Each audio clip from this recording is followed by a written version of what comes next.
कोरेगाव शहरात भरदिवसा बिबट्याचा वावर, शेळीवर हल्ल्याचा प्रयत्न, वनविभाग सतर्क. कोरेगाव शहरातील मध्यवर्तीय भाग असलेल्या महादेवनगर तिळगंगा नदी परिसरातील शिंपीचे रान शिवारात भरदिवसा बिबट्याचा वावर आढळून आल्याने नागरिकांमध्ये भीतीचे वातावरण निर्माण झाले आहे. मकर संक्रांतीच्या दिवशी सायंकाळी सुमारे 6 वाजण्याच्या सुमारास शेतकऱ्यांना बिबट्या प्रत्यक्ष दिसून आला, तर दुपारी 3 वाजण्याच्या सुमारास कुमठे व कोरेगाव गावच्या सरहद्दीवरील ब्रिटिशकालीन धरण परिसरात एका शेतकऱ्याच्या शेळीवर बिबट्याने झडप घातली. मात्र शेतकऱ्यांनी आरडाओरडा केल्याने बिबट्याने तेथून धूम ठोकली. या घटनेमुळे कोरेगाव व कुमठे परिसरात बिबट्याचा सक्रिय वावर असल्याचे पुन्हा एकदा अधोरेखित झाले आहे. भरदिवसा आणि सणाच्या दिवशी बिबट्याचे दर्शन झाल्याने कोरेगावकरांचे धाबे दणाणले आहेत. शिंपीचे रान शिवारातील काही शेतकऱ्यांनी या घटनेचे मोबाईलवर व्हिडिओ शूटिंगही केले असल्याचे समजते.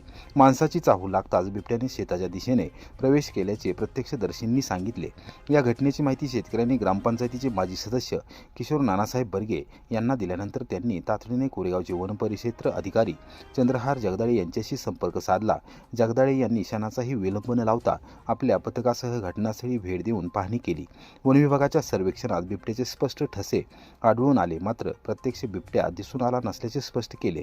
वनपरिक्षेत्र अधिकारी चंद्रहार जगदाळे यांच्या नेतृत्वाखाली वनरक्षक विजय नरळे, सुनील शेटे, वनपाल दीपक गायकवाड, प्रतीक गायकवाड यांच्यासह वन कर्मचाऱ्यांनी आणि शेतकऱ्यांनी परिसराची सखोल पाहणी केली.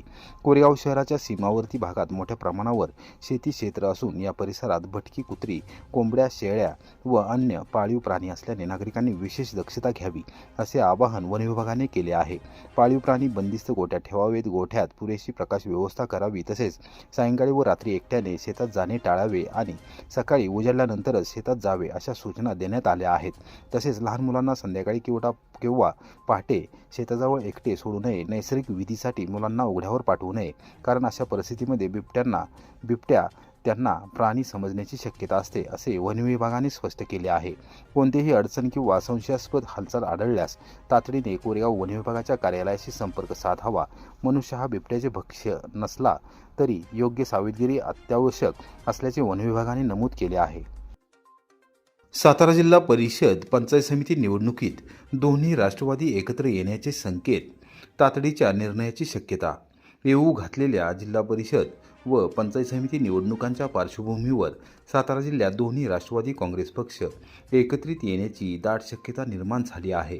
बुधवारी दोन्ही पक्षांच्या प्रमुख नेते मंडळींनी याबाबत थेट संकेत दिल्याने राजकीय वर्तुळात चर्चा रंगू लागली आहे. निवडणूक आयोगाने अत्यंत कमी कालावधी दिल्यामुळे तातडीने निर्णय होण्याची शक्यता व्यक्त केली जात आहे.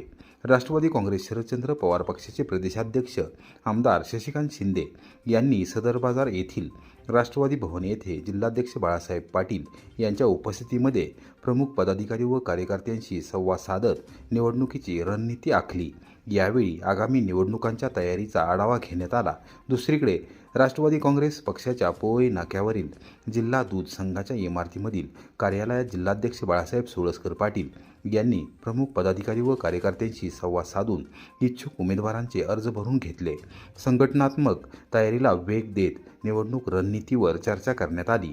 साताऱ्यातील प्रसिद्धी माध्यमांनी दोन्ही राष्ट्रवादी काँग्रेस पक्षांच्या कार्यालयामध्ये कानोसा घेतला असता जिल्ह्यात दोन्ही राष्ट्रवादी एकत्र याव्यात अशी कार्यकर्त्यांची तीव्र अपेक्षा असल्याचे स्पष्ट झाले. त्या दृष्टीने हालचाली सुरू असून सकारात्मक संकेत मिळत असल्याचे दिसून येत आहे. आज आम्ही सातारा जिल्ह्यातील जिल्हा परिषद आणि पंचायत समितीच्या माध्यमातून कार्यकर्त्यांची बैठक, ही प्रमुख पदाधिकाऱ्यांची बैठक मी आणि आदरणीय बाळासाहेब पाटील, जिल्हाध्यक्ष सरचिटणीस राजकुमार पाटील यांच्या उपस्थितीमध्ये आम्ही घेतोय. 16 तारखेपासून फॉर्म भरायचा आहे अशा प्रकारच्या सूचना आहेत. 21 तारखेपर्यंत आहे. 5 तारखेला निवडणूक होणार आहे. वेळ फार कमी आहे, त्यामुळे काय करावं याच्या संदर्भात पदाधिकाऱ्यांची चर्चा करण्यासाठी आज बैठकीची सुरुवात केलेली आहे. आम्ही ताकदीने मागे आहे त्याप्रमाणे निवडणुकीला समोर जाणार. दोन्ही राष्ट्रवादींची एकी व्हावी अशी जिल्ह्यात चर्चा आहे, तर तसं काय चित्र राज्यात चर्चा आहे, पण अजूनपर्यंत अशा कुठल्याही प्रकारची हालचाल झालेली नाही.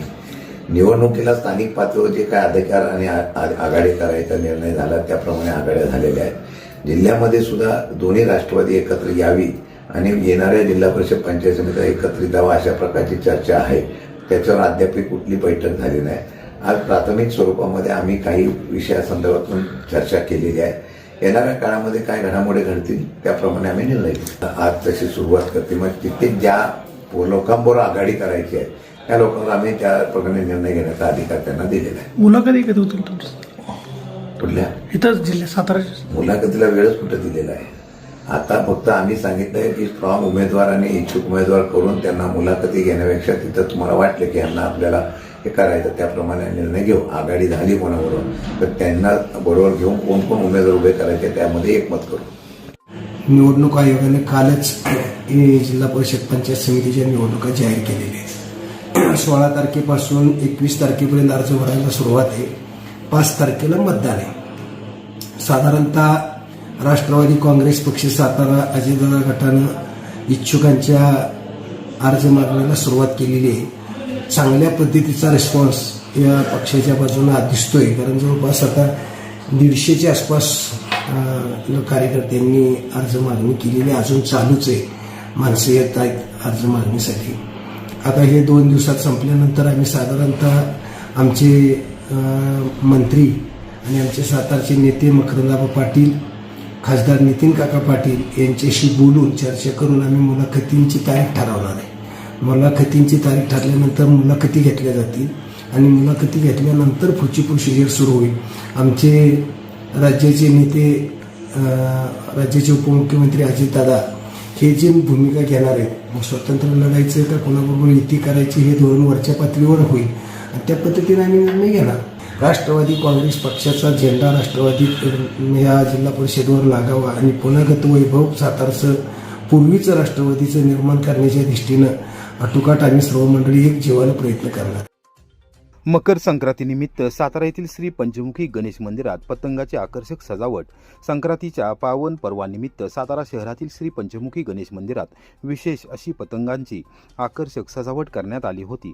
मकर संक्रांतीचा आनंद भक्तापर्यंत पोहोचावा आणि पारंपरिक सणाचे सांस्कृतिक महत्त्व अधोरेखित व्हावे या उद्देशाने मंदिर परिसर रंगीबेरंगी पतंगांनी सजवण्यात आले होते. मंदिराच्या गर्भगृहापासून सभामंडपापर्यंत विविध आकारांच्या या रंगांच्या पतंगांची मनोवेधक मांडणी करण्यात आली होती. या अनोख्या सजावटीमुळे मंदिर परिसरात उत्सवी वातावरण निर्माण झाले असून भाविकांनी मोठ्या संख्येने दर्शनासाठी गर्दी केली होती. पतंगाची सजावट पाहण्यासाठी नागरिकांसह लहान मुलांमध्ये विशेष उत्सुकता दिसून आली. संक्रांतीनिमित्त श्री पंचमुखी गणेशाचे दर्शन घेऊन भाविकांनी सुख, समृद्धी, आरोग्य व यशासाठी प्रार्थना केली. मंदिर ट्रस्ट व सेवेकरांच्या प्रयत्नातून साकारलेली ही सजावट भाविकांच्या विशेष पसंतीस उतरली असून अनेकांनी या उपक्रमाचे कौतुक केले आहे. मकर संक्रांतीनिमित्त कुळकजाईच्या सीतामाई डोंगरावर महिलांची गर्दी. वसा, वान व दर्शनासाठी दिवसभर रांगा.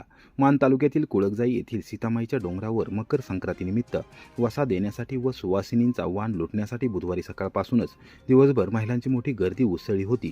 सीतामाईच्या दर्शनासाठी आणि नवस वसा करण्यासाठी सकाळपासूनच महिलांनी शिस्तबंद रांगा लावल्या होत्या. मकर संक्रांतीच्या दिवशी भरणारे कुळकजाई येथील सीतामाई डोंगरची यात्रा विशेष महत्त्वाची मानली जाते. या यात्रेसाठी परिसरासह दूरवरूनही हजारो महिला अखंड सौभाग्यासाठी प्रार्थना करण्यासाठी येतात. निसर्गरम्य डोंगर रांगांमध्ये वसलेले हे मंदिर महिलांसाठी श्रद्धेचे प्रमुख केंद्र आहे. यात्रेदरम्यान सुगड अर्पण करण्याची पारंपरिक पद्धत आजही जपली जात असून वसा पूर्ण झाल्यानंतर सुवासिनींचा वाण लुटण्याची प्रथा मोठ्या श्रद्धेने पाळली जाते. यात्रेच्या पार्श्वभूमीवर कोणताही अनुचित प्रकार घडू नये यासाठी पोलीस बंदोबस्त तैनात करण्यात आला होता. पोलिसांच्या सहकार्यामुळे दर्शन बारी सुरळीत पार पडली. संपूर्ण दिवसभर भक्तिमय वातावरणात ही यात्रा पार पडली असून महिलांच्या श्रद्धा विश्वासाचे दर्शन या निमित्ताने घडले. तारळी धरण वाचवण्यासाठी 16 जानेवारी रोजी कामबंद आंदोलन. तारळी धरणाशी संबंधित अदानी प्रकल्पाच्या विरोधात शुक्रवार दिनांक 16 जानेवारी रोजी सकाळी 10:30 वाजता संपूर्ण तारळी खोऱ्यातील जनतेने मोठ्या संख्येने एकत्र यावे असे आवाहन अदानी प्रकल्प विरोधी कृती समितीचे बाळासाहेब सपकाळ यांनी केले आहे. या दिवशी तारळी धरण तोंडोशी दक्षिण बाजू येथे धरणालगतच्या मैदानात सर्व नागरिकांनी एकत्र जमायचे असून प्रमुख व्यक्तींच्या मार्गदर्शनानंतर तेथून पायी मोर्चा प्रकल्प स्थळाकडे काढण्यात येणार आहे. हे आंदोलन कामबंद स्वरूपाचे असणार आहे. या आंदोलनासाठी जांभे, चोरगेवाडी, विजयनगर, जिमनवाडी, बागलेवाडी, बोकरवाडी, केंजळवाडी, डफळवाडी, कळंबे, जळव आदी पठार विभागातील गावे, मुरुड विभागातील सर्व गावे तसेच तारळी नदीच्या दोन्ही काठावरील लाभ क्षेत्रातील गावे, पुनर्वसित धरणग्रस्त गावे आणि कराड सातारा मानखटाव तालुक्यातील तारळी लाभ क्षेत्रातील गावे अशा साधारण 140 गावातील नागरिक सहभागी होणार असल्याचे सांगण्यात आले आहे. प्रत्येक गावातील प्रमुख व्यक्तीशी कृती समितीच्या वतीने संपर्क साधण्यात येत असून नागरिक माता भगिनी यांनी मोठ्या व प्रचंड संख्येने उपस्थित राहावे असे आवाहन करण्यात आले आहे. आपल्या भविष्यासाठी, स्थानिक गावांच्या अस्तित्वासाठी आणि तारळी धरण वाचवण्यासाठी हे आंदोलन निर्णायक ठरेल असा विश्वास बाळासाहेब सपकाळ यांनी व्यक्त केला आहे.